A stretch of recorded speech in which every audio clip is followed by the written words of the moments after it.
கன்னி என்பது எல்லோரையும் கவரக்கூடிய ஒரு வாசகம். மதிக்காதவருடன் மனதை கொடுப்பதும், படிக்காதவருடன் புத்தகத்தை கொடுப்பதும் ஒன்று தானுங்க. நிச்சயமாக 100% பேங்க் சம்பந்தப்பட்ட ஒர்க், ஐடி சம்பந்தப்பட்ட ஒர்க், டெக்னாலஜி சம்பந்தப்பட்ட ஒர்க், இதுதான் அவங்களுக்கு கைகூடும். சுகம் கெடாது, சொத்து சேரும், அம்மா சுகம், எல்லாமே நல்லா இருக்கும். எக்ஸாம் எழுதுங்க, ஆசிரியரை போங்க, பேங்க் போங்க, எல்லா குருவா போங்க, எல்லா வகைக்கும் சிறப்பாக இருக்கக்கூடியது கன்னி ராசி. லட்சுமி நரசிம்மர் வழிபாடு கண்டிப்பா, ஹயக்கிரிவர் வழிபாடு, சரஸ்வதி வழிபாடு. பிடியதன் உருவமை குலமிகு கரியது வடிகொடு தனதடி வழிபடும் அவரிடர் கடி கணபதி வர அருளின் மிகுக்குடை வடிவினர் பயில்வழி வளமுறை இறையே ஈசனே சிவகாமி நேசனே என ஈன்ற தில்லைவாழ் நடராஜனுடைய திருவடியை வணங்கி ஒன்று நிகழும் மங்களகரமான விஸ்வாச வருடம் மார்கழி மாதம் 17ஆம் நாள் ரோகிணி நட்சத்திரமும் வியாழக்கிழமையும் சித்தயகமும் கூடிய சுபதினத்தில் ஆங்கில மாதத்தின் கடைசியாக இறுதியாக உள்ள நம்மை வழிநடத்தி இவ்வளவு நாளாக இருந்த 2025 முடிந்து, அதாவது 2025 முடிந்து உதயமாகிறது 2026 ஆங்கில புத்தாண்டு. இந்த ஆங்கில புத்தாண்டு நமக்கு மட்டுமல்ல, உலகெங்கும் ஜாதி, மதம், இனம் ஆகிய மொழி, பல வெவ்வேறு நாட்டில் உள்ள நாகரிகங்கள், எத்தனையோ வித்தியாசமான வேறுபாடுகளற்ற நாகரிகங்கள் அத்தனை இருந்தாலும் ஒரே ஒரு உற்சவ திருவிழாவாக, ஒரே ஒரு சிறப்பான திருவிழாவாக நம்ம நடத்தப்படுவது ஆங்கில புத்தாண்டு ஒன்றுதான்.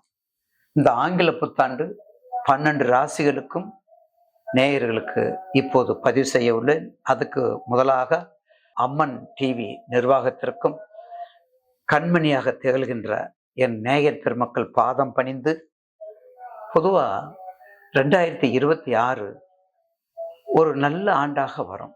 எப்படி என்றால் 2026 நியூமராலஜில கூட்டும் பொழுது 10 நம்பர் வருது. 10ங்கிறது சூரியனுடைய நம்பர். அப்ப 10க்குரிய சூரியனுடைய நம்பர் வரும்போது, சூரியனுடைய நட்சத்திரங்கள் இருக்காங்க பார்த்தீங்களா, சூரிய திசையில நட்சத்திரங்கள் கிருத்திகை, உத்தரம், உத்தராடம். இந்த 3 நட்சத்திரத்துக்காரங்களுக்கு இந்த ஆண்டு மிக சிறப்பான ஆண்டாக இருக்கும். இந்த 3 நட்சத்திரத்துக்காரங்களும் யாருடைய அதிபதினா சூரியன். அப்ப இவங்க நிர்வாகத்திலும் சரி, அரசியலும் சரி, அட்மினிஸ்ட்ரேட்டிலும் சரி, அரசாங்க உத்தியோகத்திலும் சரி, எல்லாத்திலையும் முதன்மையாக இருப்பாங்க. அடுத்து வருவது 1/1/2026 நம்ம கூட்டுறோம். அப்ப 3 வருகின்றது. அப்ப 3 வரும்போது அங்கே உள்ள நட்சத்திரங்கள் புனர்பூசம், விசாகம், பூரட்டாதி. அப்ப குரு நட்சத்திரமாக வருகின்றது. பாத்தீங்களா? அப்ப சூரியனும் குருவும் நட்பு பெற்ற கிரகங்கள். எங்க போய் உலகத்துல எந்த மூலைக்கு போனாலும் ஒரு சுற்று வருவோம். அதை கணக்கெடுத்த விஞ்ஞானமும் விஞ்ஞானமும் ஒன்று சேர்ந்து 12 ராசி கட்டத்தையும் 360 டிகிரிக்குள்ள நம்ம முன்னோர்கள் நமக்கு வச்சு நம்மளை வழி நடத்திட்டு இருக்காங்க. அப்ப அந்த வகையில குருவுடைய திசையும் 3 நட்சத்திரங்கள். அப்போ 1/1/2026 குரு நம்பர் 12 கூட்டு எண் 3. அப்போ 1 3ம் இந்த வருடத்துக்கு மிக மிக அற்புதமான நன்மைகளை, பல நன்மைகளை செய்யும் என்பதுல மாற்று கருத்து அல்ல. அந்த வகையிலே இந்த வருடத்திற்கு கிட்டத்தட்ட 2 பயிற்சிகள் தான். 2 பயிற்சிகள் என்பது குரு பயிற்சி நம்ம எல்லாத்துக்கும் தெரியும். ஏன்னா ஆண்டுக்கு ஒரு முறை குரு பயிற்சி வருகின்றது. அப்ப அந்த குரு பயிற்சிக்கு அடுத்தது ராகு கேது பயிற்சியும் வருது. அப்ப ராகு கேது பயிற்சியும் நமக்கு வருகின்றது. அப்ப அந்த ராகு கேது பயிற்சி கடைசியா வருது. குரு பயிற்சி நமக்கு மே மாசம் வருது, நம்ம எல்லாத்துக்கும் தெரியும். இதுக்கு இடையில பாண்டிச்சேரியில இருக்கக்கூடிய மாநிலத்தில் உள்ள திருநள்ளாறு அருள் தரும் திருநள்ளாறு கோவிலில் வாக்கிய பஞ்சாங்கப்படி சனி பயிற்சி ஏற்படுகின்றது. அப்போ 3 பயிற்சி. அப்ப அந்த 3 பயிற்சி வரும்போது நம்ம எல்லாத்துக்கும் திருக்கணியத்துல நம்ம போயிட்டு இருக்கிறோம், பின்னாடி வாக்கியத்திலையும் வந்துட்டு இருக்கிறோம். அப்ப அந்த வகையிலே கண்டிப்பாக இந்த ஆண்டு நமக்கு எல்லா வகையிலும் சிறப்பான ஆண்டாக அமையும்.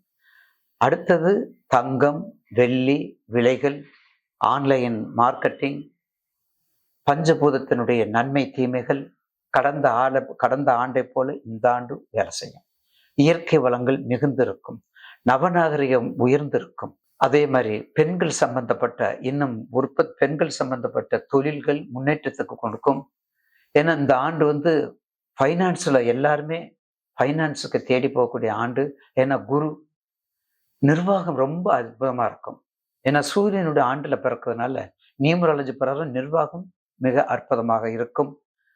அப்பப்போ புயல், மழை எல்லாமே வந்து சேர்ந்து இந்த பஞ்சபூதத்துல கொஞ்சம் கொஞ்சம் பாதிப்பு வரும். பாதிப்புன்னு அதை சொல்லுவதை விட, ஐயா வந்து பாதிப்புன்னு சொல்வதை விட நமக்கு கத்துக் கொடுக்கறதுக்காக வருகின்றது. நமக்கு கத்துக் கொடுக்கறதுக்காக வருகின்றது. நல்லதை செய், நல்லதை நினை, எப்போதும் அன்பு பாசத்தை காட்டு. இந்த உலகத்துக்கு அதுதான் முக்கியம்.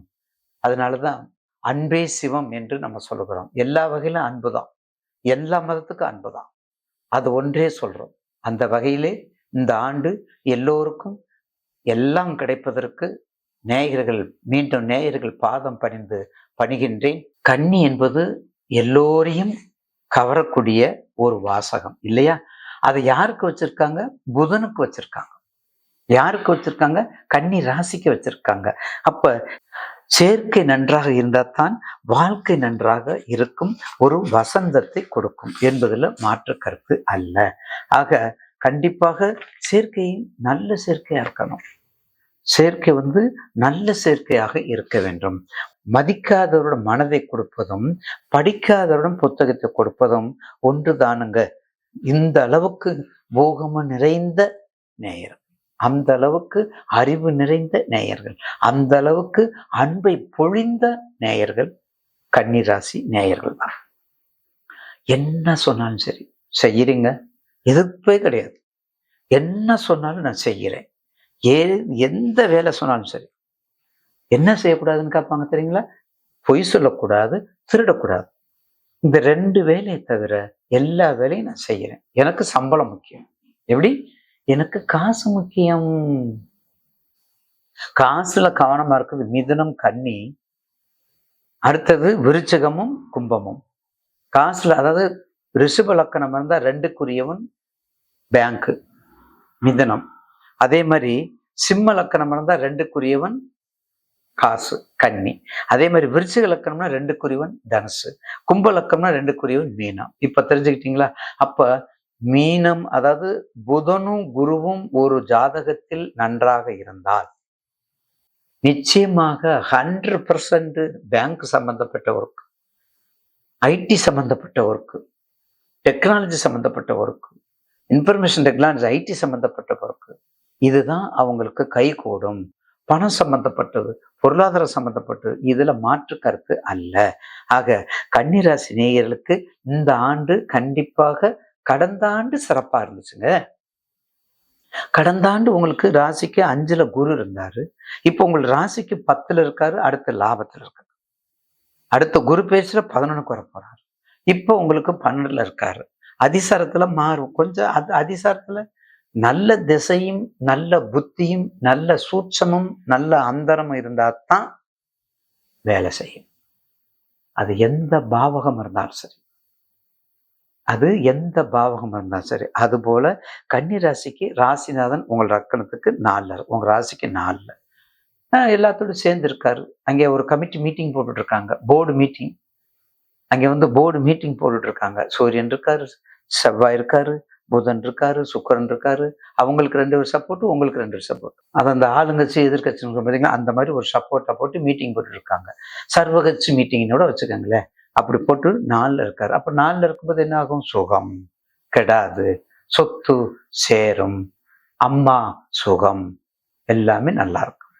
உங்களுடைய ராசிக்கு குரு 12, அடுத்த 6 குரு பயிற்சி வரும்போது உங்களுக்கு 11க்கு வர போறாங்க. அப்ப கொஞ்சம் கவனத்தோட, செலவு சிக்கனத்தோட இருக்கணும். செலவு ரொம்ப சிக்கனம், கொடுக்கல் வாங்கல மிக கவனம் இருக்கணும். பார்த்தீங்களா? இம்போர்ட்டு, எக்ஸ்போர்ட்டு, ஏற்றுமதி, இறக்குமதி, சூப்பர் மார்க்கெட்டு, கடைகள், வங்கிகள், ஐஆர்எஸ், இந்த மாதிரி தொழில், வெளிநாடு கன்னிராசிக்காரங்க போய் ஆகணும். கும்பலக்கணம், மகர லக்கணம், கும்பலக்கணம் வெளிநாடு போய் ஆகணும். யாரும் இருக்க மாட்டாங்க. கும்பலக்கணக்காரங்க 8ல இருந்தாலும், கும்பத்துக்கு 8ல கன்னி இருந்தாலும் காற்று ராசி, இது நில ராசி, போய் ஆகணும். கடல் மார்க்கம் போய் ஆகணும். அப்படிப்பட்ட இம்போர்ட், எக்ஸ்போர்ட், நிலம் சம்பந்தப்பட்டது, ஸ்டேஷனரி சம்பந்தப்பட்டது, புக்ஸ் சம்பந்தப்பட்ட, கல்வி, புதன் புதனுடைய ஆதிக்கம் அறிவு சம்பந்தப்பட்டது. எக்ஸாம் எழுதுங்க, ஆசிரியரை போங்க, பேங்க்கு போங்க, எல்லா குருவா போங்க, எல்லா வகைக்கும் சிறப்பாக இருக்கக்கூடியது கன்னிராசி. அப்ப கன்னிராசிக்கு உங்களுக்கு குரு நல்லா இருக்காரு. அடுத்த சனி 7, சனி செவ்வாய் பார்வை இல்லை.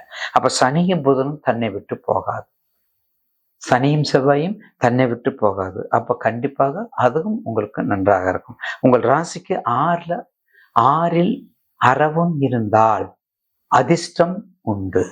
6ல் அரவம், உங்களுடைய ராசிக்கு 6ல ராகு, உங்களுடைய ராசிக்கு 6ல ராகு. அப்ப சிறப்பாக செயல்படுவீங்க, அதுல மாற்று கருத்து இல்லை. அந்த வகையில கண்டிப்பாக 6ல் ராகு இருப்பதனால, ஏன்னா கெட்டவன் கெட்டில் ராஜயோகம் எப்படியே சொல்லிட்டு இருக்க எத்தனை நாளைக்கு. 6ல இருக்காரு, தசா புத்தி நல்லா இருக்குது. கன்னி ராசிக்கு ராகு திசையில சுக்கிர புத்தி ஓகே, ராகு திசையில சந்திர புத்தி வந்தா ஒன்றும் பண்ண முடியாது பார்த்தீங்களா. அதனால சப்போர்ட் கொடுக்கறது பூரா தசாபத்தி தான். ஒரு லக்னத்தை பேஸ் பண்ணி தசாபத்தி கொடுக்கறது தான், அதுல மாற்று கருத்து இல்லை. இது அது வழிவந்த விதி, வழிவந்த ஸ்லோகம், வழிவந்த பூஜா, வழிவந்த வழிகாட்டி, அது மாற்று கருத்து அல்ல. வணங்க வேண்டிய தெய்வங்கள் கண்டிப்பாக லட்சுமி நரசிம்மர் வழிபாடு, லட்சுமி நரசிம்மர் வழிபாடு கண்டிப்பா, ஹயக்கிரிவர் வழிபாடு, சரஸ்வதி வழிபாடு. ஏன்னா புதன்ல தான் நமக்கு என்ன வருது, சரஸ்வதி பூஜை வருது. அதனால ஹயக்கிரி வழிபாடு. வாணியம்பாடி, திருப்பத்தூர், நார்த் ஆர்காடுன்னு சொல்லுவாங்க அந்த காலத்துல, வேலூர் டிஸ்ட்ரிக்ட்ல வாணியம்பாடின்னு ஒரு சரஸ்வதி. வாணியம்பாடின்னு என்னன்னு கேட்குறாங்க இப்போ குழந்தைகள்லாம். வாணியம்பாடி அந்த சரஸ்வதியை வணங்குங்க, வழிகாட்டுதலா இருக்கும். செல்வ செழிப்போடு இருக்கக்கூடிய நேரம் இந்த 2025 உங்களுக்கு வரும் என்பதில் மாற்று கருத்து அல்ல.